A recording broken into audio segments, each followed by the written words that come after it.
Tonight's sweltering September heat grips southern Ontario. Kind of nice to embrace it and enjoy the last couple of weeks. Finally, thank God. I was looking for this for a long time. How people are coping with the first heat warning in more than a month, and we'll tell you how long the late season heat wave is set to last. We'd like to think that weddings are sacred and that these types of events wouldn't happen there. Plus, wedding shootout. We'll take you to Ottawa, where 2 Toronto men were killed after bullets flew at a reception. Oh my goodness, the whole morning we were all tense, we were all watching the game, but what a feeling.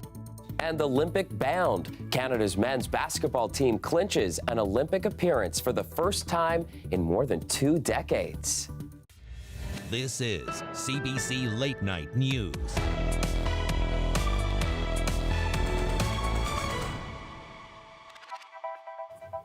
Hey, good evening. I'm Chris Glover. Thanks for joining us on this hot, long weekend Sunday evening. Temperatures this weekend have been well above normal, and it looks like that trend is going to continue. The region is experiencing its hottest and longest heat wave of the year. Greg Ross caught up with people basking in the sun on this last blast of summer.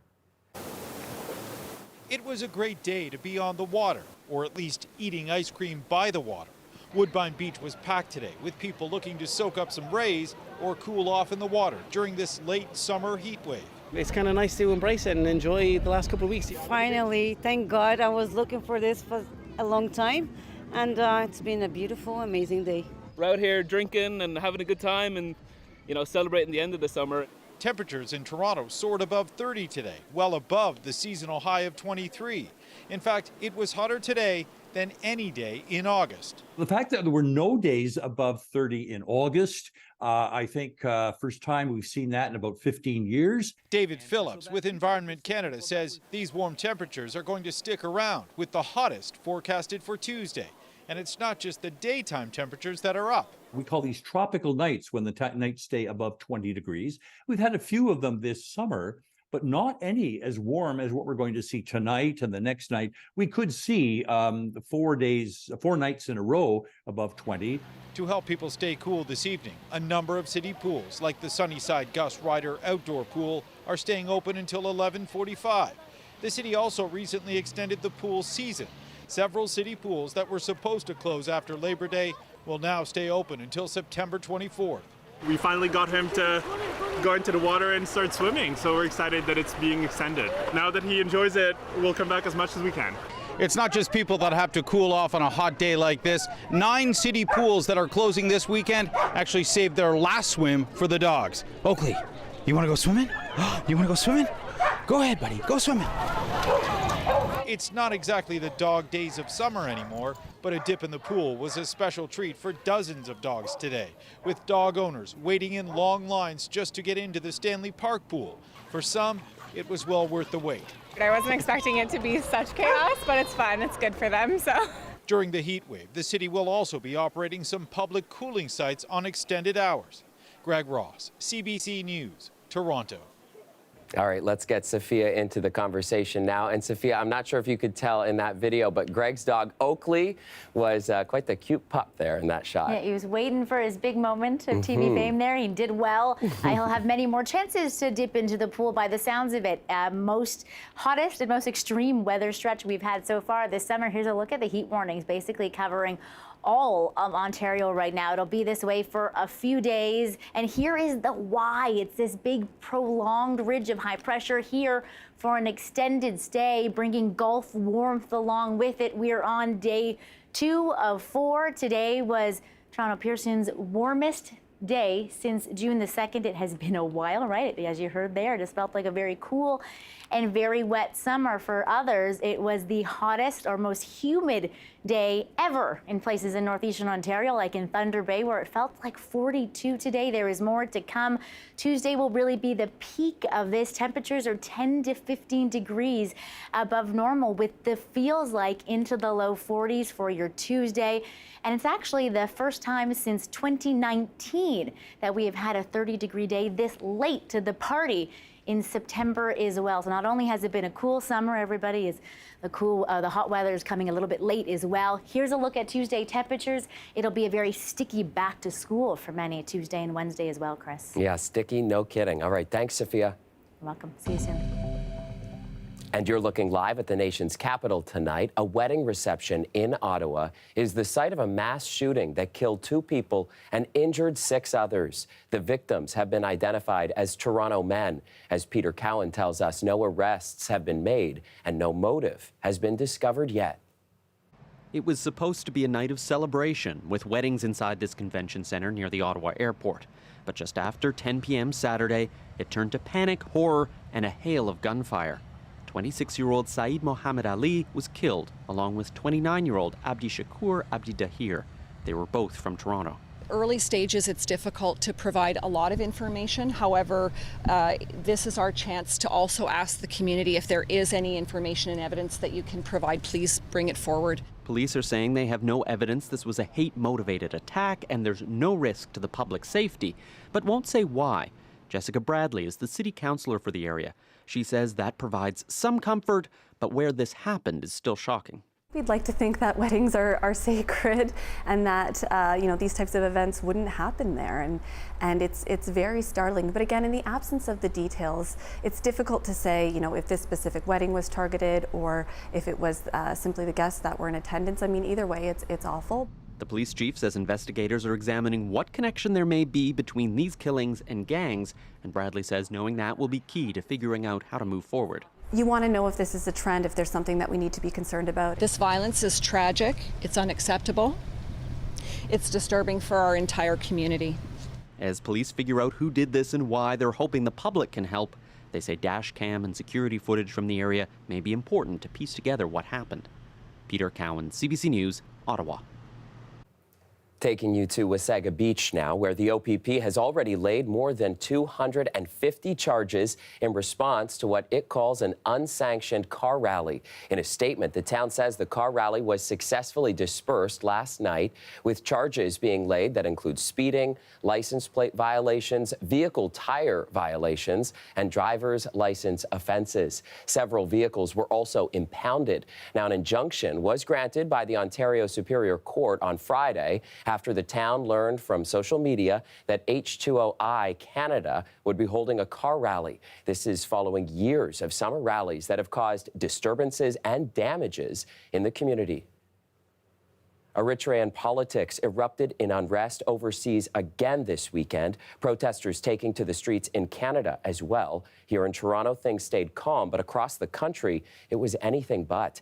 Deanna Sumanak-Johnson explains what's behind the violence. The scene late Saturday night in northeast Calgary. Police cordoned off the area after a violent conflict involving 150 people. Calgary police say it appears linked to clashes within the Eritrean community. They were actively trying to assault the police officers. I think the fact that we have multiple people injured, some with some fairly serious injuries, I think the whole incident is troubling. Troubling and not unique. Also on Saturday, rival Eritrean groups in Tel Aviv clashed with each other and riot police as Prime Minister Benjamin Netanyahu threatened to deport migrants who were involved back to Eritrea.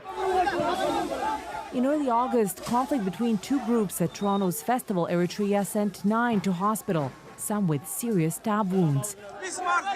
Just weeks later in Edmonton, a similar scene at a festival there.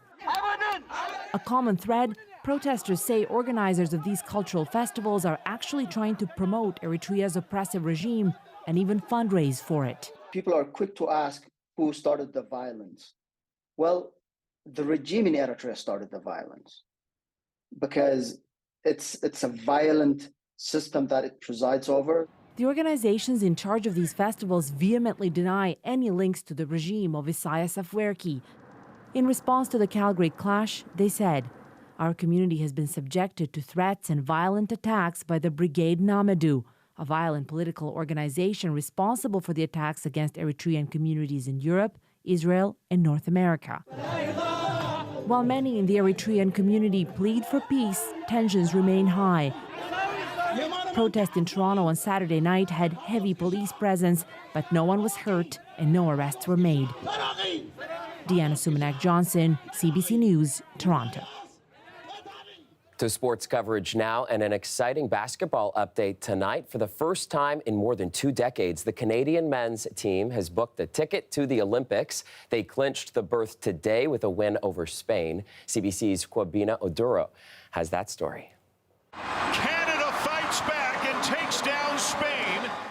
It's a moment 2 decades in the making, and it happened in stunning fashion. Oh my goodness, that the whole morning we were all tense, we were all watching the game, but what a feeling. Canada was down in the fourth quarter and came back to win 88-85 over Spain.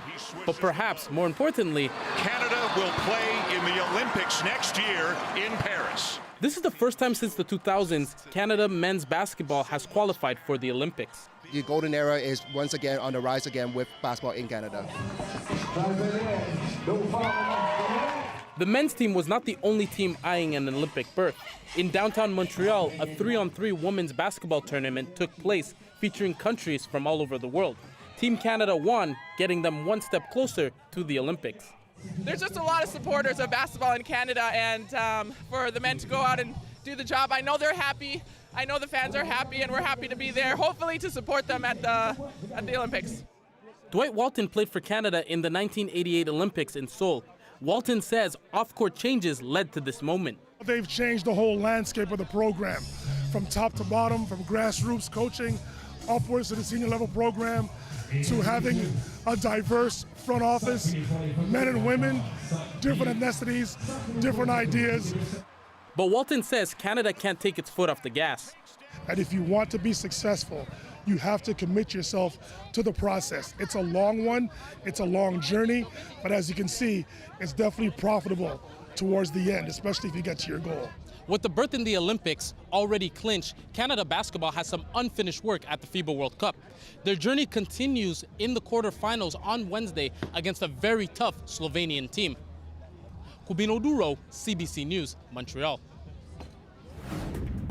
Still ahead, a Toronto water taxi company set sail with a new net zero approach, but already it's dealing with choppy waters. Conforming to what the city wants, but yet being told by the city, oh no, you can't do it. It's tough for business. Why plans for the Tiki Taxi's new electric boat might sink. Welcome back. Toronto's famous Tiki Taxi has launched a new solar-powered boat. The new vessel is currently being used to offer tours of the lagoons that run between the Toronto Islands, and it was built with the city's 2040 zero emissions goal in mind. But as Tyler Cheese reports, plans to expand this green initiative have hit a roadblock. Most of the boats in the harbor have always been gas or diesel powered engines. But Tiki Taxi, one of Toronto's many water taxi companies, wants that to change. We're on our new custom built solar powered electric boat.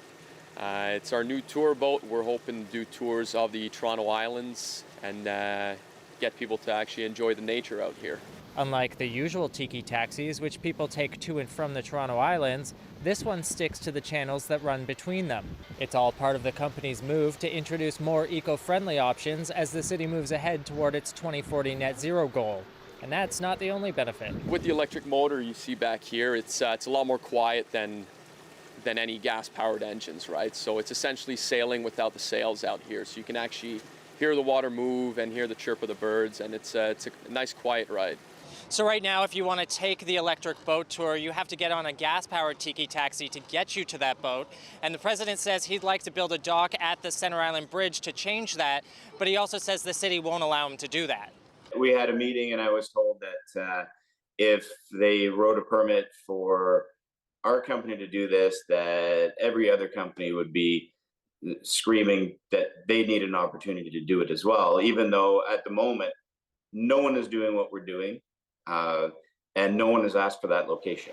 In a statement provided to CBC, the city says it's not accepting proposals for a new dock at this location. But Tiki Taxi says it wants the city's cooperation to be able to scale up a green initiative.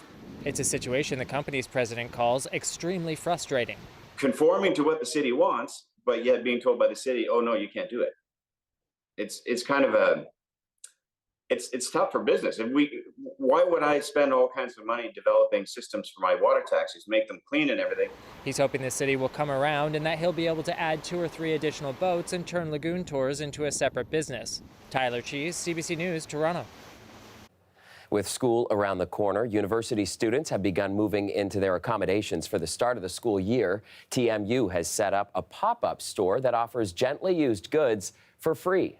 So right now we are in the middle of orientation week, and the sustainability office is running our annual free store pop-up, which we provide to students at the beginning of every fall and winter term to support incoming and arriving students and give them access to get the things that they need.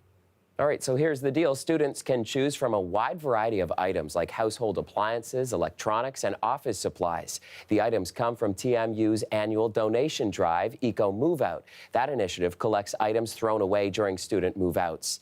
Last year, over 4,000 students visited the pop-up store, and almost 5,000 pounds of items were diverted from landfills. The pop-up store will run until Thursday, September 7th. Outreach workers in Ontario's north say more people than ever are sleeping in encampments in Thunder Bay. They're now pooling their resources to help people in need, hosting encampment blitzes to make services accessible where people are living. Our goal is here is to make sure that these people are getting. So Thunder Bay DSAB is involved in this event. It's the third encampment blitz that we're doing in our community to help bring the community together and hopefully have individuals who are living rough and in encampments come forward and present us with some of the situations that are happening currently with them and how we as a community can support them. We're going to try our best. There's been a huge success and uptake to the point where there's lineups of individuals waiting to sign up for services, and a lot of great feedback from individuals, and being right there, and the encampments in the other 2 locations was a really great connection for everyone in the community to be there and to support individuals, and I'm hoping today will be just as successful. So we're going to do point of care tests today. So today we're here to do testing for HIV, Hep C, and try to bring testing and care to people who may not access healthcare in a traditional setting. And so what we're hoping to do is just get as many people connected to care as possible, because people do better and live longer when they're connected to care. As you can see here, there's multiple agencies involved, and having everybody available where it's familiar places for individuals to come to sometimes eases that pressure of them having to go into into an agency and going to a front desk and asking for services. Many of us are familiar faces, so they know kind of what to expect when they come to see one of us, and they can stop in, get something to eat, connect with other services. So today we have testing services, but we also have our application for housing and birth certificates, and all the things that many of us take for granted. And you're having some applications filled out as well? Yeah, my birth certificate. I'm going to try housing and then do the survey. Why do you think an event like this is important for Thunder Bay? Because it gets people out, as well as they can find out information that they wouldn't just come across, like walking on the street. They can ask certain questions that normally you wouldn't know about and get answers. So that's part of why we're here today, is trying to bring supports around people to help get them back into housing, back into a shelter system, especially before the cold weather comes, because we know it's coming in Thunder Bay. For many people, the weather today has been a real treat across the province. Perfect for an ice cream cone, but it has not been like that all summer with, quite a lot of wet weather as well. As some ice cream trucks wrap up for the season this Labor Day weekend, a Windsor truck operator gives us the inside scoop on what she says was a sweet year for business. The kids is happy. When I going to put the music, that's why everybody know that I am there, right? That's why I put them always as a music. Otherwise, more than 10 hours, we are hearing that music always. Strawberry shortcake, $6.50 please. Kids are always like a twist. The ice cream twist. Twist, chocolate and vanilla. Some kids banana split. Kids are the biggest customer. Yeah, they are a big customer too. I have big people, adults, you know that, right? Some pets have a customer too. Dog, my customer too.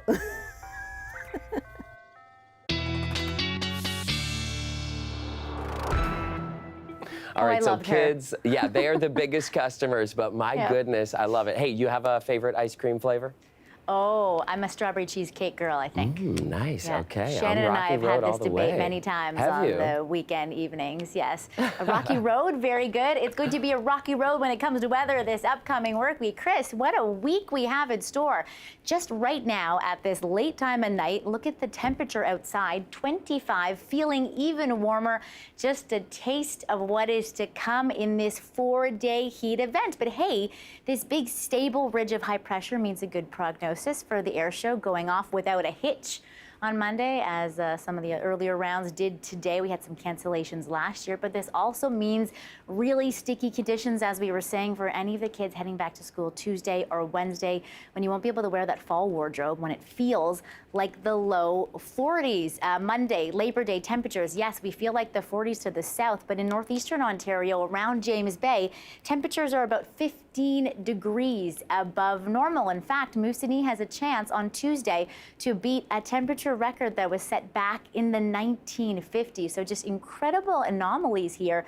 Tuesday is the real peak of the heat, where I would wager somebody in the south for sure is going to hit 35 as a core temperature and feeling into the 40s, and then things come to kind of a crashing halt. But let's put this in context for a minute. We have had the most rainy days in a summer ever, Toronto Pearson. So we have a little bit of a taste of extended summer heat. It's been a while since we've had September summer heat as well. Watch this roller coaster go. A few days in the 40s with those sticky overnight lows. A couple stormy and wet days as a cold front comes through and then equalizes us for next weekend, finally back down to normal. Still enjoying some seasonal weather. Big U-turn, though, with temperatures for those of you in the north as that cold front comes down, Chris. A U-turn indeed. All right, stay cool over the next couple days, my friend. And hydrated. Yeah, for sure. And I hope you stay cool as well. Thank you so much for joining us tonight. I'll be back tomorrow night at 6 with your next provincial newscast. We'll leave you with some shots of pups in the pool, the real dog days of summer. Have a great night, everyone.